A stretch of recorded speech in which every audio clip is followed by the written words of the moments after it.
Kisah Sunan Muria adu sakti untuk mendapatkan si cantik Dewi Roroyono. Sumber, https://kalam.sindonews.com/miftah H. Yusuf Pati, gadis molek itu bernama Dewi Roroyono. Kini, putri Sunan Ngerang ini sudah menginjak usia 20 tahun.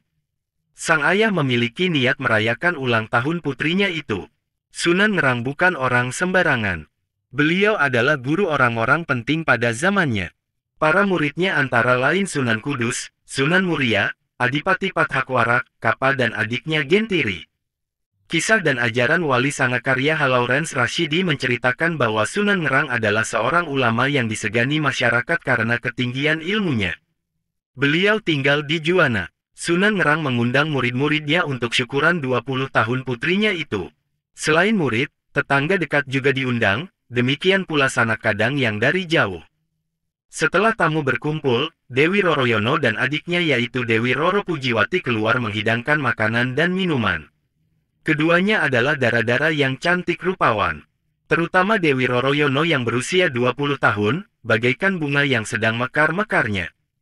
Bagi Sunan Kudus dan Sunan Muria yang sudah berbekal ilmu agama dapat menahan pandangan matanya sehingga tidak terseret oleh godaan setan. Tapi seorang murid Sunan Ngerang yang lain yaitu Adipati Pathakwarak memandang Dewi Roroyono dengan mata tidak berkedip menikmati kecantikan gadis itu. Sewaktu menjadi cantrik atau murid Sunan Ngerang, yaitu ketika Pathakwarak belum menjadi adipati, Roroyono masih kecil, belum nampak benar kecantikannya yang memesona.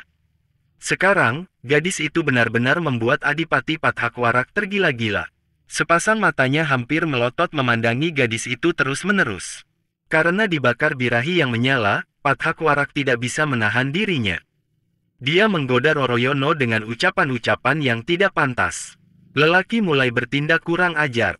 Jelas saja Dewi Roroyono merasa malu sekali, lebih-lebih ketika lelaki itu berlaku kurang ajar dengan memegangi bagian-bagian tubuhnya yang tak pantas. Disentuh. Si gadis naik pitam, nampan berisi minuman yang dibawanya sengaja ditumpahkan ke pakaian sang adipati. Pathakwarak menyumpah-nyumpah. Ia naik pitam. Sementara para tamu menertawakan kekonyolannya itu.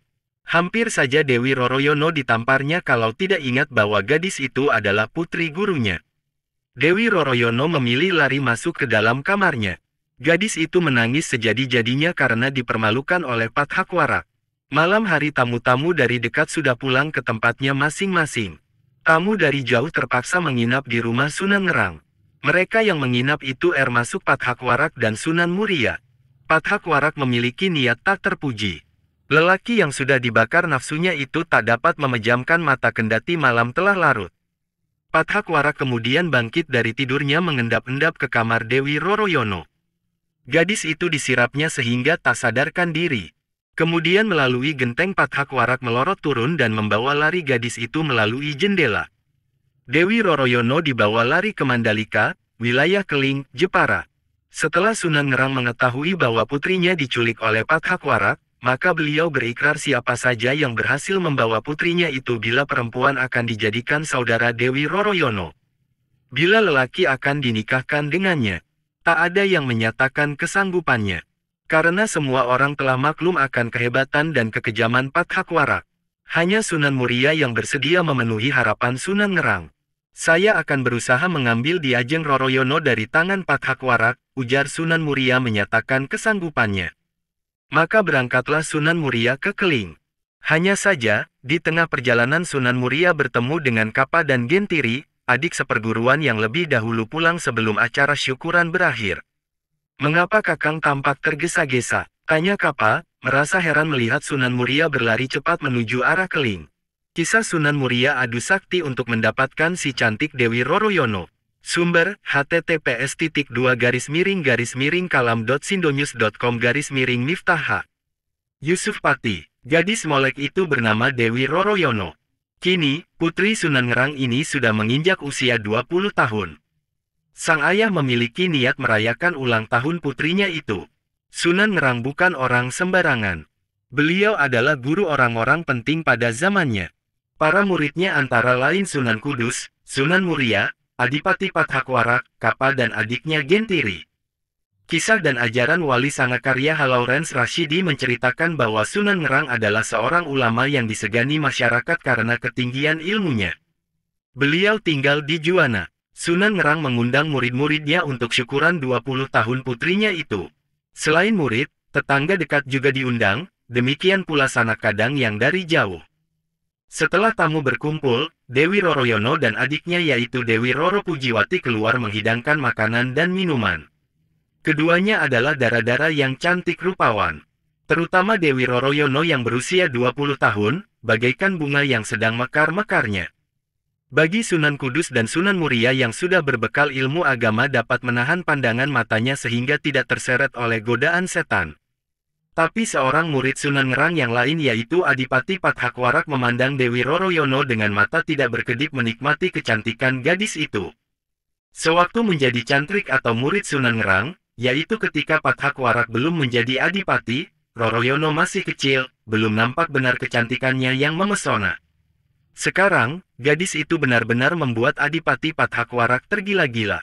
Sepasang matanya hampir melotot memandangi gadis itu terus-menerus. Karena dibakar birahi yang menyala, Pathakwarak tidak bisa menahan dirinya. Dia menggoda Roroyono dengan ucapan-ucapan yang tidak pantas. Lelaki mulai bertindak kurang ajar. Jelas saja Dewi Roroyono merasa malu sekali, lebih-lebih ketika lelaki itu berlaku kurang ajar dengan memegangi bagian-bagian tubuhnya yang tak pantas. Disentuh. Si gadis naik pitam, nampan berisi minuman yang dibawanya sengaja ditumpahkan ke pakaian sang adipati. Pathakwarak menyumpah-nyumpah. Ia naik pitam. Sementara para tamu menertawakan kekonyolannya itu. Hampir saja Dewi Roroyono ditamparnya kalau tidak ingat bahwa gadis itu adalah putri gurunya. Dewi Roroyono memilih lari masuk ke dalam kamarnya. Gadis itu menangis sejadi-jadinya karena dipermalukan oleh Pathakwarak. Malam hari tamu-tamu dari dekat sudah pulang ke tempatnya masing-masing. Tamu dari jauh terpaksa menginap di rumah Sunan Ngerang. Mereka yang menginap itu termasuk Pathakwarak dan Sunan Muria. Pathakwarak memiliki niat tak terpuji. Lelaki yang sudah dibakar nafsunya itu tak dapat memejamkan mata kendati malam telah larut. Pathakwarak kemudian bangkit dari tidurnya mengendap-endap ke kamar Dewi Roroyono. Gadis itu disirapnya sehingga tak sadarkan diri. Kemudian melalui genteng Pathakwarak melorot turun dan membawa lari gadis itu melalui jendela. Dewi Roroyono dibawa lari ke Mandalika, wilayah Keling, Jepara. Setelah Sunan Ngerang mengetahui bahwa putrinya diculik oleh Pathakwarak, maka beliau berikrar siapa saja yang berhasil membawa putrinya itu bila perempuan akan dijadikan saudara Dewi Roroyono. Bila lelaki akan dinikahkan dengannya. Tak ada yang menyatakan kesanggupannya. Karena semua orang telah maklum akan kehebatan dan kekejaman Pathakwarak. Hanya Sunan Muria yang bersedia memenuhi harapan Sunan Ngerang. Saya akan berusaha mengambil Diajeng Roroyono dari tangan Pathakwarak, ujar Sunan Muria menyatakan kesanggupannya. Maka berangkatlah Sunan Muria ke Keling. Hanya saja, di tengah perjalanan Sunan Muria bertemu dengan Kapa dan Gentiri, adik seperguruan yang lebih dahulu pulang sebelum acara syukuran berakhir. "Mengapa Kakang tampak tergesa-gesa?" tanya Kapa, merasa heran melihat Sunan Muria berlari cepat menuju arah Keling. Kisah Sunan Muria adu sakti untuk mendapatkan si cantik Dewi Roroyono. Sumber, https://kalam.sindonews.com/miftah. Yusuf Pakti, gadis molek itu bernama Dewi Roroyono. Kini, putri Sunan Ngerang ini sudah menginjak usia 20 tahun. Sang ayah memiliki niat merayakan ulang tahun putrinya itu. Sunan